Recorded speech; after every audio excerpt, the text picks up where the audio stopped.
Dear chess friends, welcome to Jozarov chess channel and welcome to the Alfred Hitchcock of the FIDE World Cup 2023 that's going on now in Azerbaijan in Baku. So, in the quarterfinal stage, we had the most exciting, the most thrilling, the most epic, and the most spectacular match between Arjun Erigaisi and Praggnanandhaa. So, first of all, let's repeat so far what happened in this amazing chess event. First of all, Arjun Erigaisi won his first classical game with the black pieces, which was, I think, already crazy enough. But then Praggnanandhaa turned things around. He also won his game in the classical time format chess with the black pieces, which meant they had to play today additional rapid games. And in the first two rapid games, the games ended with a draw. But then again, crazy things again, because first of all, Praggnanandhaa won his other game in the rapid section with the black pieces, and then again Arjun Erigaisi turned things around, again equalized the result, which meant they had to play now the so-called sudden death game, and the sudden death game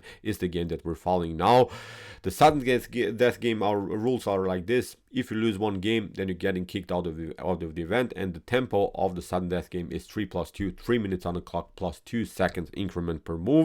And again, let's repeat, the stakes are really high, because if you're moving up from the quarterfinal stage into the semifinal stage, then you have secured a beautiful spot in the Candidates 2024. Who knows, maybe even you can battle for the World Chess Championship throne if you win the Candidates. So the motivation is high, really, for sure, for Praggnanandhaa, also for Arjun Erigaisi, because these two guys, I think, would love to play in the Candidates. Praggnanandhaa has maybe even the opportunity to be the youngest ever participant in the Candidates. So in my opinion, as I said, the stakes are really high. It becomes now the most epic, most dynamic moment of this beautiful chess event. So let's see now what happened with the white pieces. Praggnanandhaa opened with the move knight to f3. Arjun Erigaisi's response was knight to f6. We have now the move b3, the Nimzo-Larsen attack. We have a d5, and now after move bishop to b2, we have now this move bishop to f5, going into the reversed London system way, because for instance, if you play something like c5, what the idea about the Nimzo-Larsen attack is to go into similar structures like in the Queen's Indian or maybe Nimzo Indian, if possible even the Bogo Indian ideas. We play e3, then after knight to c6 we play bishop to b5, and basically we're battling for the e4 square. You see the bishop, the knight, for the e5 square, pardon me, we're battling already for the e5 square with the knight, but also with the bishop. We're hitting also the knight that's controlling the e5 square. So in my opinion, it's a reversed Nimzo idea here that white is trying to do. So in my opinion, great strategic opening from the beginning here by Praggnanandhaa. So as I said here, Arjun Erigaisi response was bishop to f5, going into now sort of a reversed London system way. If you're familiar with the London system, then now we're trying to do something like, I don't know, e6, c6, knight from b to d7, then bishop to e7, castling, and black would have, I think, similar structures, similar ideas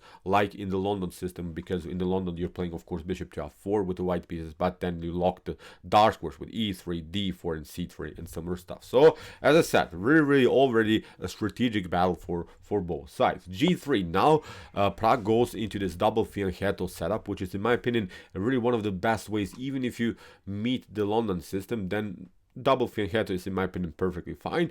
e6, we have bishop to g2, really nice setup of both of these bishops. Bishop to e7, and now we have the move d3, preparing of course c4, or maybe the move e4.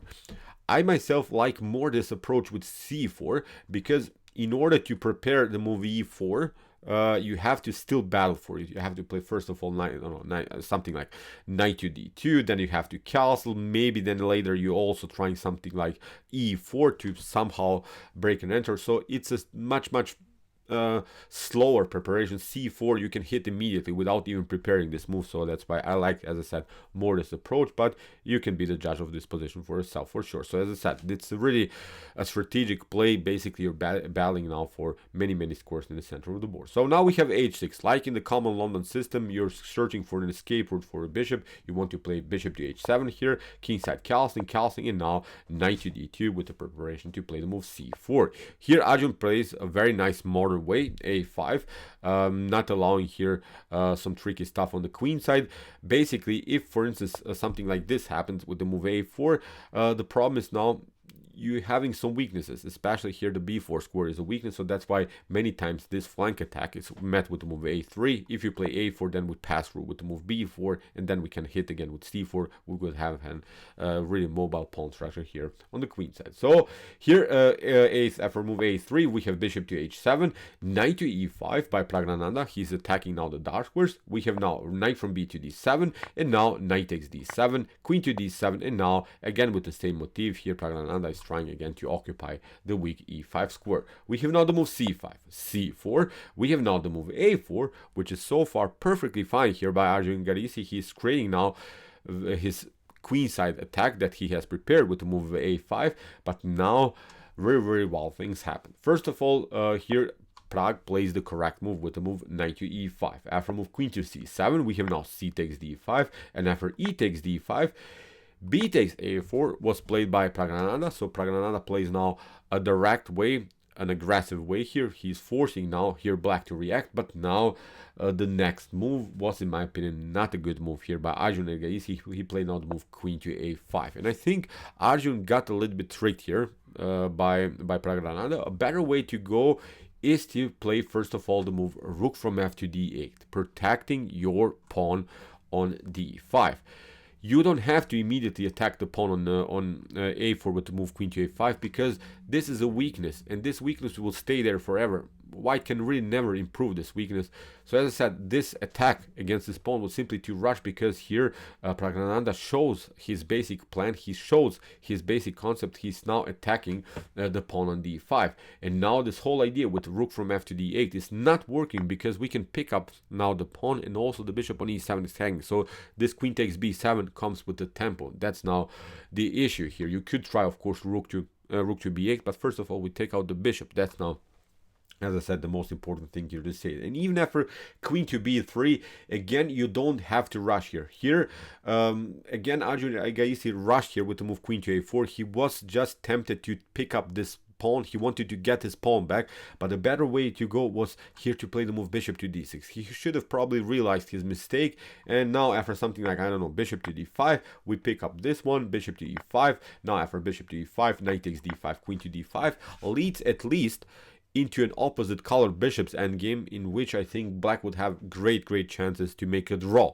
So this was the only chance for Arjun Erigaisi, as I said, to get out of this tactical mess. But after move queen to b3, he rushed it, as I said. Queen to a4, we have bishop to d5, knight to d5, queen to d5. After queen to a6, here Pragg simply won a single pawn. Again, I'm not saying this is completely losing or something here for black, but Pragg gets out of this mess. Okay, you lost your light square bishop, but black's light square bishop cannot get back into the game. Look at this. These pawns are still here, d3, e2. Maybe even with the move after, we can secure the light squares. Maybe even hit later the structure with the move e4. So although white lost the light square bishop, white has still a great competition on light squares, because we're having our powerful pawns in the center of the board. So as I said, something went wrong already here, I think, for Arjun Erigaisi. So a4, we have rook to d8, queen to f3, bishop to f6, knight to c4. Very important move, not allowing to go in opposite color bishops. If bishop to f6, bishop to e5 happens, then bishop to e5 leads you to this position that we have talked about, into this opposite color bishop's endgame. Now after bishop to b2, knight takes b2, it becomes now a knight versus bishop endgame. But as I said, the downside is that white has an extra pawn and has now this healthy structure here in the center of the board. Rook from f to d8, knight to c4, Pragg cements now the knight further, and now queen to e6. And this was not so good. This attack, okay, it's an idea to pick up the pawn on e2, wasn't good. The only chance again maybe here for Arjun Erigaisi to get back into the game is to play this wild move, but it's hard to see, of course, it in 3+2 tempo. Then after something like, I don't know, d takes e4, we pick up now the knight on c4, and maybe you can survive this. You have a 2 versus 1 pawn majority here on the queen side, but of course white has here a 5 versus 3 majority on the king side. White has a double pawn structure, and maybe, as I said, white black could maybe survive this kind of a position. But okay, after move queen to e6, Pragg simply retreats. Knight to e3, also rook to e1 was probably slightly better, simply protecting the pawn, but now the knight on e3 is also a very, very powerful piece here by Praggnanandhaa. b6, rook from f to c1, rook from rook to a8, queen to f4, and now after move rook to a5, here Pragg simply attacks the weak backward pawn on the b6, a normal strategy against this types of structures. So from this point on, I think it seems that Arjun Erigaisi can only defend this position, can only maybe somehow get a draw if he plays maybe a perfect game and Praggnanandhaa makes a couple of inaccuracies. So after move rook to b1, we have bishop to g6, rook to b2. Now Pragg is doubling up here on the b file. We have queen to a4, queen takes a4, rook takes a4, and now this pawn is taken, and it becomes now really one-way ticket. This is a weak pawn on c5. Nothing can be done, and you see this bishop is still out of game. The knight is very powerful here on e3. So in my opinion, messed up game here for black for sure. King to h7. Now Pragg goes here with the rook, gets also the king on a better square. After rook to c1, rook to c6, not allowing, of course, some ideas with c4 or something. We have now rook to e5, and now rook to c8 with the preparation to play rook to b8, maybe even to deliver checkmate. Bishop to f5, knight to f5, rook to f5, f4, nice move. And now after move rook to c7, rook to f5, here Pragg activated the king, and now you see we have the potential battery on the 7th rank. We have a very active king, we're up a pawn, and also there is the threat of e4, e5, locking out also the rook in the game. So in my opinion, this is completely now winning endgame here for Praggnanandhaa. So h5, we have rook to b5, g6 here played by Arjun Erigaisi, and now e4 hitting the rook drops back to f6, and now rook to c5. Arjun lost another pawn, really it's game over. Rook to f1, a couple of here tempos by Arjun Erigaisi. Now again this attack against the pawn on f7. We have rook to g8, e5 hitting the rook to f5, and now again Pragg activates the king in a beautiful way. Again, Pragg has great squares to take here with the king. So h takes g3, h takes g3, rook to f1. We have king to g2, rook to e1. Again, Pragg gets challenged, but now after a couple more moves, the rook is really out of game. After move rook to d1, now Praggnanandhaa had, I think, immediately a beautiful chance to win the game on spot. And maybe you can pause the video just for fun, try to see now the best continuation here for white. White moves and wins the game immediately, so without complications. Of course, in some other lines, of course, also white is winning, but there is a beautiful, attractive way how white can win this game for sure. Okay.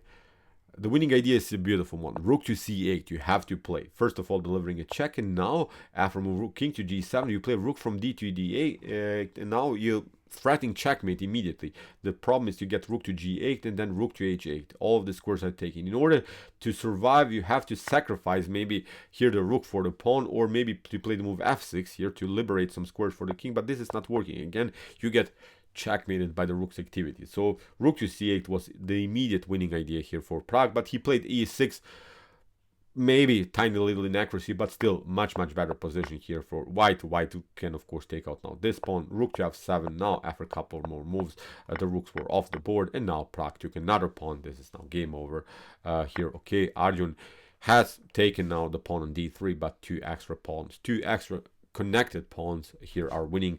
Even if Pragg would have had only one pawn on the board, still it would be winning because the king is cut off. The rook's activity is not allowing black's king to get towards the king side, so it's game over here. After a couple more moves, Pragg simply pushed the pawns further.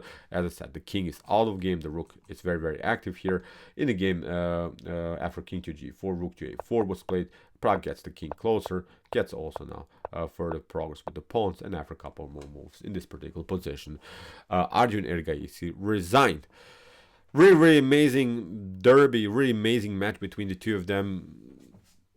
I really didn't have a favorite because whoever won probably deserved it. Arjun Erigaisi was better in some games, Praggnanandhaa was better in some games. It was really the most equal match that we have seen so far in the FIDE World Cup 2023, but the rules are simple as that. Praggnanandhaa took his chances. He is now in the semi-final stage, has secured a spot in the FIDE Candidates 2024, which is, I think, even the most important thing. to have an opportunity to compete in probably the most powerful tournament that you can play, and Praggnanandhaa has the chance maybe even to win it, maybe even become a World Chess Championship challenger, who knows, maybe even a world champion in chess. So really, really amazing stuff. I'm a little bit sad for Praggnanandhaa, but I would be also sad for Arjun Erigaisi. I would be also sad for Praggnanandhaa, as this is simply different chess. This is simply chess from another dimension. Who knows what would have happened if some things would turn around. So this is, as I said, probably one of the most thrilling and one of the most epic matches of this amazing chess event. So okay, I hope that you enjoyed this game. Really spectacular chess we have seen for sure. If you want to see some other games from this tournament, check out our coverage so far. Here are some links of some games that we have analyzed before, and if you like this content, don't forget to subscribe to my channel. See you soon with some more videos, and what do we say? Chess is the best, of course.